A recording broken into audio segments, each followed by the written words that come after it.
One thing I did want to talk about, I guess I didn't think we'd get to talk about this on Trash Taste because I didn't think we'd have a timely episode. It's already like a little bit old news because it's like 2 weeks old now.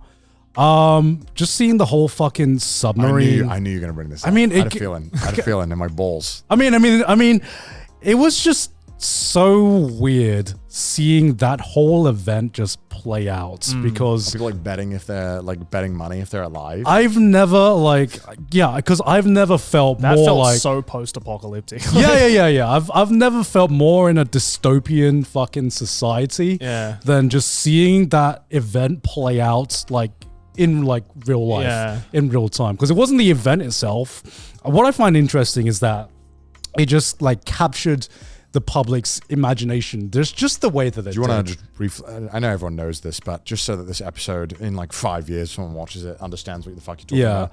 So about 2 weeks ago, I believe there was a submarine company where a bunch of very well-off people and some of their family members got into a submarine to explore the Titanic, and for the irony. Yes. And for a few days, the sub was just completely like lost contact. Nobody knew what happened to the sub, but from that piece of information, everyone garnered that there was a certain amount of air left in the sub that they could be alive in. So there was like this hope that while the rescue mission was like going ahead, that the sub could still be found.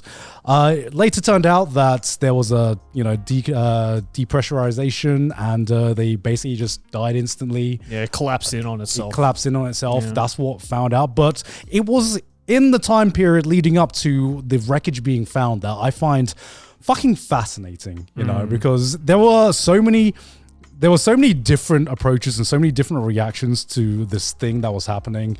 It was weird seeing an event being like this, a kind of event like this being memed before we'd find out like the fate of like everyone on board. But I think it just proves that in some level, everyone's fucking terrified of the ocean in some way, shape or form. It's a scary place, bro. Yeah. It's fucking scary. Right? Fucking terrifying. Yeah. It was weird watching... I guess it was like, oh, they're rich, so they should die. It was really weird. A lot of people who are kind of, I mean, just that's the internet in general there. We give some people anonymity and they're like the worst human beings on the earth. Yeah. It's very odd because you compare it to like other situations that are, I guess, not as similar, but like when there's like some people are trapped in a mine and they're trying to get them out. And it's like, I don't know if it's just because like this hasn't happened for like, when was the last time something like this happened? I think the last one that I can think about where someone got trapped and everyone was waiting to hear what happened was like the Thai. Yeah, cave. the Thai cave, which is also fucking wild as well. Yeah, which is fucking. I mean, like the whole online stuff was weird, but like I don't recall anything online, at least at that period, which was like people were like memeing it or making fun of it, like betting money on it. Yeah, like it was weird. Like I don't know. I feel like something like the Thai cave rescue that set like the groundwork. I mean, you still had, to be fair, that was kids, so it's a little different. But that was kids. What if they were rich kids though, huh? Yeah. I mean, aristocratic kids. All I remember is like I remember having this conversation where me and my mate watched like a documentary on the Thai cave, the Thai cave rescue, which is if you don't know, it's fucking crazy, that story. Insane. Yeah, if we were speaking about this the other week, I remember. And you just see the image of just how far deep, dude, it's these school kids had found themselves. Let me show you, because have you seen how deep I've seen it, yeah. It's so fun. Like I knew it was deep, but I was like, holy shit. And I'm just like, how the fuck do you find yourself in this position? It's like, so if you don't know, like a bunch of like Thai school kids. Like look how fucking deep they were. Yeah. Found themselves 2,950 3,000 meters. Okay, see from the entrance. See the thing, like 3,000 meters. That's like, to me, that's like a number, you know. But seeing like the graphic of just showing how far they walked in from the entrance, it just fucking blew my mind, because I'm like, this ain't like a wrong turn you took right here. Like there was never a moment during that 3,000 kilometer hike where you're like, maybe we should turn back. Well, I don't think I can't remember exactly what it was, but I think it was just like the cave had changed because of the rain. It started raining, and then they realized they couldn't turn back after a point. because it pulled in, right? Yeah, but I'm just like, why were you that deep in before you realized you couldn't turn back to begin with? That was what I was thinking.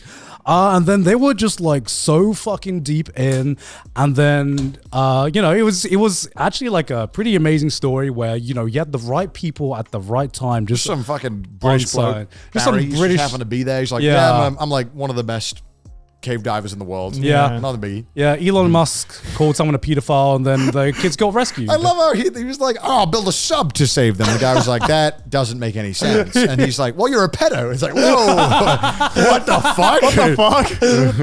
And then, you have events like that leading on to like this Titanic event where it just feels like all of the limiters just got like fucking released. Well, I think it's reflective of the online sphere and where it's at right now, where people are just fucking unhappy and people are just not feeling great. The thing is, I don't think it was like this time, because most of the time it was like limited to online, but sometimes this one was just like everyone. You'd open up like a news broadcast and there would literally be news broadcasts with like a countdown of like how much oxygen the sub has left.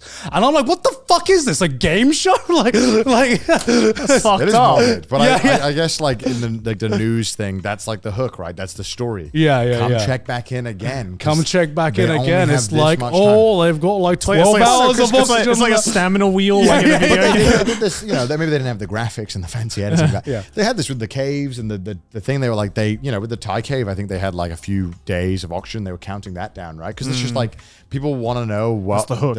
What's the hook, but for like the news things, but for like the people doing the rescue, it's like this is legitimately just the time frame that we have. And for some people, that becomes very morbid, and for others, it's very helpful. It's weird. It definitely showed a side of the internet which was very bizarre. It was to me. It was like very bizarre. Some people had like a very you shouldn't be acting this way, or some people shouldn't be commenting this way. I feel like in a lot of ways, memes are just how this generation has coped with the kind of like the hands they've been dealt. So, I had like my own personal reaction to it, and but I find it more interesting just to see like the entire range of coverage and reaction you saw from like under the sun, because it almost after a point it almost was like self-serving. There was this event, and then there was people reacting to the event, and then there was people reacting to people reacting to the event, and people reacting to people reacting to people reacting to the event. That's how it blew up so much. Yeah, exactly. And everyone was talking about it. And then at the end of the day, there was more conversation about people were talking about the event than it felt like the event itself. And it was such a weird kind of like news cycle to see if like unfold right before my eyes.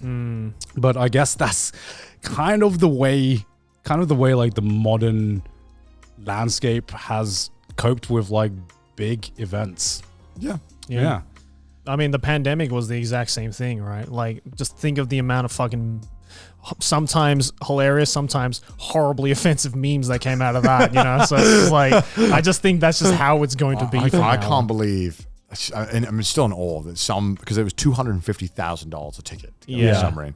There's a billionaire saw this sub, paid the $250K, was getting in, and he was like, "This is fine." I saw the sub. I was like, "Holy shit!" Yeah, it was a Lego construction. Yeah. You could build the sub, a much more comfortable version of this. Yeah. What are you doing? And the fact that he brought his son along was so fucking tragic. Yeah. And then like the one thing that was super interesting about this was just learning more about the whole submarines and that whole kind of what like that industry or market or whatever looks like. Because people are like, these dudes are kind of wild. They just kind of made their own sub and said it was good. They didn't check with any regulatory body if it was safe. they said that some of the parts were like engineered by like NASA people and shit like that, and I was just like, I mean, there's some engineered shit in my desk. I'm like, I mean, sure, but that's not an excuse, or that's not a reason to be like, this is operational, this looks fine. Because they like mixed like carbon fiber and titanium, which is like a big no-no. Because they don't work well together, and I think there's other stuff that doesn't make sense. You definitely went down the submarine engineering. I did. I loved it. It's Yeah. super interesting because there was basically just this guy who had made the sub was like literally his entire pitch was trust me. I know what I'm doing. Yeah. And it worked for however many it worked, but it was like, okay, well, I mean that seems more like a miracle that it worked and that it didn't explode before. But the fact that the guy was so confident in this that he was the one operating it in there is wild to me. Yeah. But you know, I think that's the only thing about the thing that, I mean, it'd be super fucked if he had made this sub and was like, yeah, you go in it. Yeah. And then he was. And then he wasn't. Not saying that the dude had to die or anything like that, but like the fact that he was willing to be like, I am willing to say that He's just Mr. good. Burnsing on the shore. Yeah. It's like no refunds. But it's weird. I just can't believe that anyone would get in that sub. That's actually insane. You'd have to pay me $250K to be in there, just in that sub for 8 hours. Yeah. Let alone in the fucking water. And the fact that Mr. Beast got an offer as well to get in on that shit. That's wild. Yeah. And that was funny, that whole drama that was like, he sent it to himself. He's like,